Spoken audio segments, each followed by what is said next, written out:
Hello, everyone. Today is Wednesday, April 28th, and today we are talking about DNA structure. So remember when we talked about DNA structure, DNA is a double helix, which means it's just like a twisted ladder.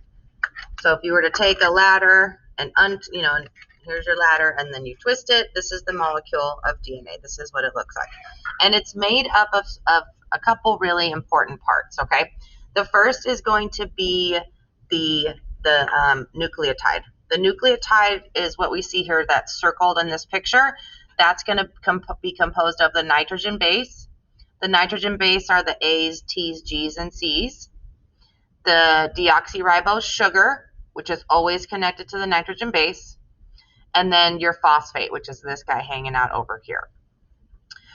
When we look at DNA, we call the deoxyribose sugar and the phosphate the backbone. This is like the part of the DNA that's the same. All the DNA in your body, the backbone, like the outside of the ladder, that if you were climbing a ladder, what you would hang on to, that's going to be the same no matter what type of DNA, like where it's found. That's always going to be the same. In DNA, as we know, the nitrogen bases, the A's and the T's and the G's and the C's, those are the rungs of the ladder. So if you were climbing a ladder, that was what you would put your feet on, right?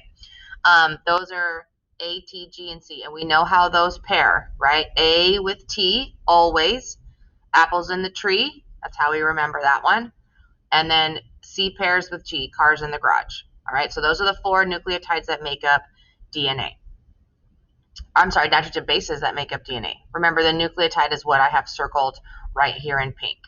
So the nucleotide is the building block. So all DNA, like those three parts together, are what we call the building block of DNA. In our picture right here, the A's and the T's and the G's and the C's are bonded with hydrogen bonds. So in my model, that's this part in the middle, right? So it's in the model here, it's orange or brown. So those bonds are very weak bonds. So they're not, you think like a bond like this would be really strong. These hydrogen bonds are really weak, so they're really easy to break, which is what we need to have when DNA makes a copy of itself. Because as we know, when DNA replicates, it unwinds and it splits apart so that a copy can be made. So those bonds are really weak.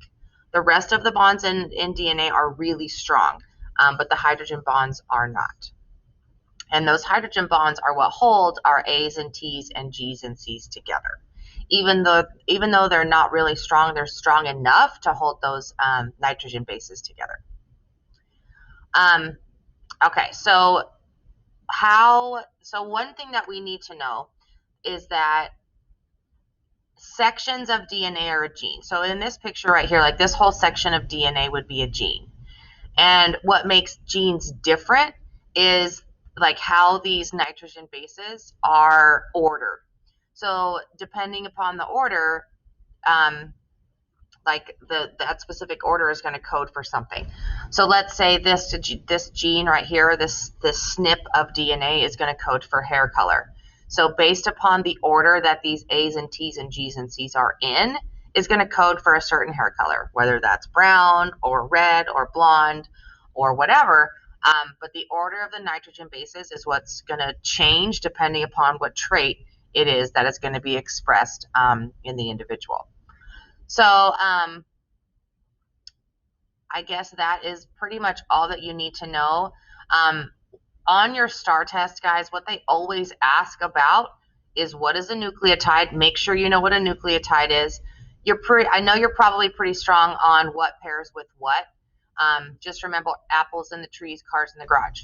So we're just talking DNA. So uracil, the U is not present right now. This is just DNA. We won't see uracil until we move to mRNA in our next lesson. All right, guys, so you have a game to play today and then the quiz at the end. So enjoy your day. Bye.